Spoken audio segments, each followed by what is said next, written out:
अस्सलाम वालेकुम। Welcome to इमरात। दोस्तों, दो अहम टॉपिक्स पर बात करने जा रहे हैं।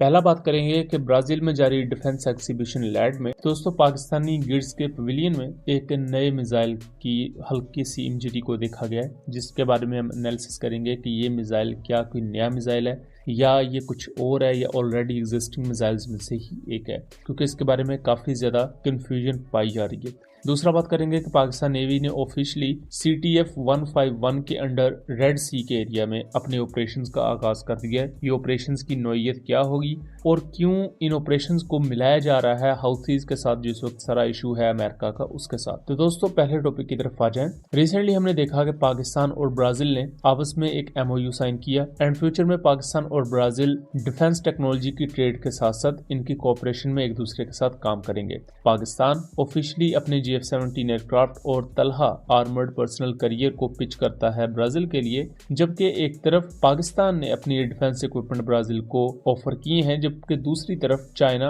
और इंडिया भी कम्पीट कर रहे हैं अपने डिफेंस इक्विपमेंट को लेकर। ब्राजील में इस वक्त एक डिफेंस एग्जीबिशन लैड के नाम से ऑनगोइंग है, जहां दुनिया की मुख्तलिफ कंट्रीज अपने डिफेंस इक्विपमेंट को दुनिया के सामने रख रही हैं। यहाँ पाकिस्तान की हैवी इंडस्ट्रीज टेस्ला, गिर्ड्स और इसके साथ साथ दूसरी डिफेंस फर्म्स भी हिस्सा ले रही हैं। गिर्ड्स की तरफ से यहाँ जितने भी मेन स्ट्रीम वेपन सिस्टम्स हैं पाकिस्तान के अंडर बनाए जाने वाले, उनको पिच किया गया है, जिसमें हरबा क्रूज मिसाइल है, उसके साथ साथ Taimur air launch stealth cruise missile, Pakistan का तकबीर बॉम्ब, फतेह रॉकेट सिस्टम और पाकिस्तान के दूसरे unmanned combat aerial vehicle systems है। लेकिन यहाँ बैकग्राउंड में अगर आप देखें तो एक पर्टिकुलर स्क्रीन पर एक एनिमेशन या CGI बेस्ड एक प्रमोशनल वीडियो चल रही है, जहाँ एक मिसाइल को देखा जा सकता है। अगर इस मिसाइल को देखा जाए तो इसके फिन्स काफी ज्यादा बड़े हैं, उसके साथ साथ जो रेयर पार्ट है वो भी काफी डिफरेंट है। यानी कि ये ना तो एक एयर टू एयर मिसाइल जैसा लग रहा है और ना ही ये Taimur air launch cruise missile जैसा लग रहा है, ये कोई नया मिसाइल लग रहा है। तो यहाँ इसके बारे में हम स्पेकुलेट नहीं कर सकते, बट मोस्ट प्रोबेबली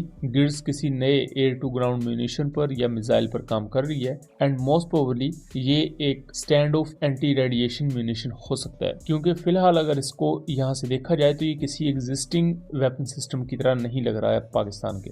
तो अगर फ्यूचर में ये न्यू मिसाइल सिस्टम आ रहा है तो ऑब्वियसली ये पाकिस्तान के J-10C और GF-17 और मेराज जैसे एयरक्राफ्ट पर इंटीग्रेट किया जाएगा। लेकिन इसका पर्टिकुलर पर्पस क्या होगा, इसकी स्पेसिफिकेशंस क्या होंगी, इसके बारे में अभी कोई भी इंफॉर्मेशन नहीं है। बट ये मेरा एक ज़ाती ख्याल है कि ये मोस्ट प्रोबेबली एक stand of anti radiation missile हो सकता है, बिकॉज अभी तो पाकिस्तान जो मौजूदा तकबीर बॉम्ब्स हैं, उसके साथ साथ कस्बा इंडस्ट्रीज के अज़ब सीरीज के बॉम्ब्स हैं, उन्हीं पर एंटी रेडिएशन सीकर्स को लगा के उन्हें as a anti radiation munition के तौर पर भी यूज कर रहा है। अब दोस्तों, हम दूसरे टॉपिक की तरफ आ जाते हैं। पाकिस्तान ने गल्फ ऑफ अदन में यानी कि ओमान और यमन के करीब अपने एंटी पायरेसी ऑपरेशंस को शुरू कर दिया है। पाकिस्तान नेवी ने ये एंटी पायरेसी ऑपरेशंस का आगाज CTF 153 के चार्ज संभालने के बाद किया है और ये ऑफिशियली तौर पर एक अनाउंसमेंट है कि पाकिस्तान की PNS असलत, जो कि एक जुल्फिकार क्लास फ्रिगेट है, जिन्हें रिसेंटली तुर्किया से अपग्रेड भी पाकिस्तान ने करवाया, उन्हें यहाँ डिप्लॉय कर दिया गया है। CTF 151 में बुनियादी तौर पर एंटी पायरेसी ऑपरेशंस किए जाते हैं और गल्फ ऑफ अदन की अगर बात की जाए, यहाँ सबसे बड़ा खतरा सोमालियन पायरेट्स रहते हैं। इन्होंने 2024 में कुछ बड़े ऐसे ऑपरेशंस किए जिन्होंने पूरी दुनिया की नेवीज को हिला कर रख दिया। यहाँ मल्टीपल शिप्स को इन्होंने अटैक किया और इनको इतना ज्यादा रूम इस वजह से मिला बिकॉज जहाँ एक तरफ अमेरिका और उसके इत्तेहादी यमन के साथ लड़ रहे थे, तो तमाम तवज्जो जो एंटी पायरेसी एक्टिविटीज होती हैं उनसे हट गई और इसी वजह से सोमालियन पायरेट्स ने बहुत सी शिप्स पर अटैक किए।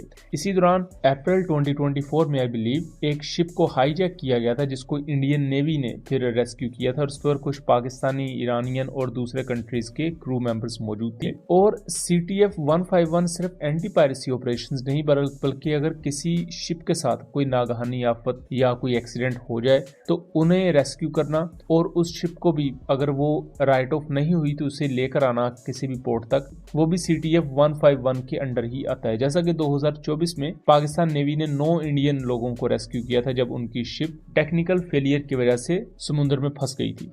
अब इस चीज को गलत रंग इस तरह दिया जा रहा है कि पाकिस्तान को यमन के खिलाफ उस रीजन में गया है, हालांकि इसका सबसे बड़ा जो मकसद है वो सोमालियन पायरेट्स के खिलाफ पाकिस्तान की सी लाइन्स को प्रोटेक्ट करना है। बिकॉज अगर पाकिस्तान की लाइन ऑफ कम्युनिकेशन पर कोई भी शिप आ रही है, वो किसी भी मुल्क की हो, तो उसकी हिफाजत पाकिस्तान नेवी की जिम्मेदारी है।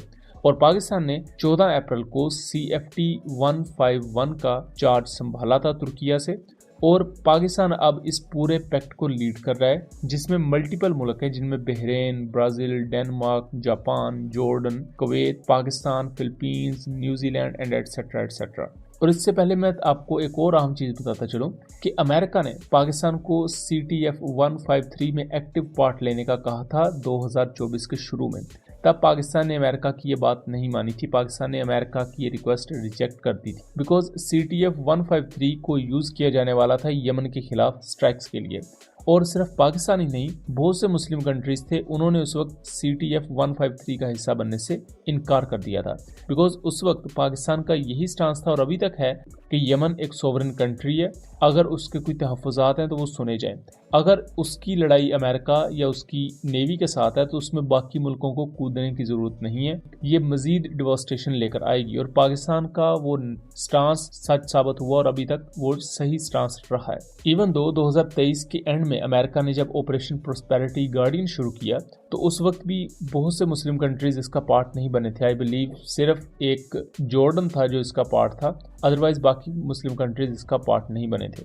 और उसी दौरान पाकिस्तान नेवी ने भी जो अपनी शिप्स भेजी वो ओमान के साहिल तक भेजी थी, बिकॉज ओमान उस वक्त गल्फ नेशंस में से उन थोड़े से मुल्कों में से था जिन्होंने अपनी एयर स्पेस अमेरिका या उसके इत्तेहादियों को यूज नहीं करने दी थी किसी भी दूसरे मुल्क के खिलाफ। और इस वक्त भी पाकिस्तान चूंकि CTF 151 को लीड कर रहा है, सो इस वजह से एंटी पायरेसी ऑपरेशंस में पाकिस्तान ने अपनी इस वॉरशिप को डिप्लॉय किया है, जो कि एक पाकिस्तान नेवी की प्रोफेशनलिज्म का सबूत होने के साथ साथ एक अच्छी चीज है पाकिस्तान के लिए, जिससे पाकिस्तान नेवी मजीद ऐसे कॉम्प्लेक्स ऑपरेशंस को करने का एक्सपीरियंस गेन करने के साथ साथ पाकिस्तान का जो ग्लोबल फुटप्रिंट है उसमें भी मजबूती आएगी। सो दोस्तों, ये था एक एनालिसिस। उम्मीद करता हूँ चीजें क्लियर रही होंगी। वीडियो पसंद आई हो तो इसे ज्यादा से ज्यादा शेयर कीजिएगा ताकि इस तरह की मजीद इन्फॉर्मेटिव वीडियोस हम आपके लिए लेकर आ सकें।